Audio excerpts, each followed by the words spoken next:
Music director DJ Nitish Mangra Nawada.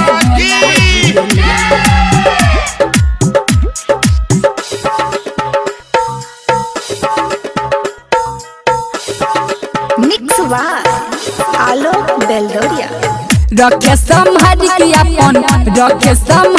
अपन कान्हा पकमर छौरी जाप गे जाप छौरी जाप गे जाप लाके भोला जी के नाम छौरी जाप गे जाप लाके भोला जी के नाम। रखे संहारी की अपन कान्हा पकमर छौरी जाप गे जाप छौरी जाप गे जाप लाके भोला जी के नाम छौरी जाप गे जाप लाके भोला जी के नाम।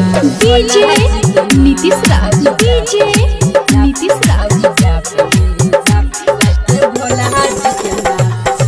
मंगरा नवादा, भोला जी के नाम।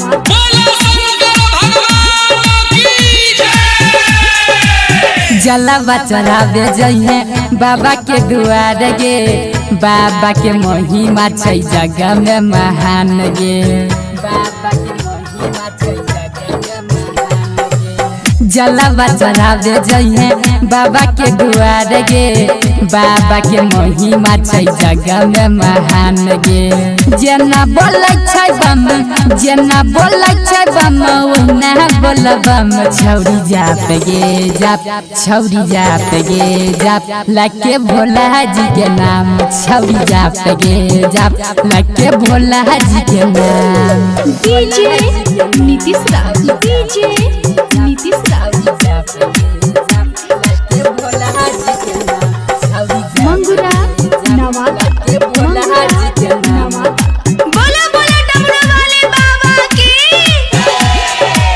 प्यारी से दिहा छौरी जलवा चढ़ाई गे, बाबा पुराई देतो सारा धातो हार गे, बाबा पुराई देतो सारा धातो हार गे।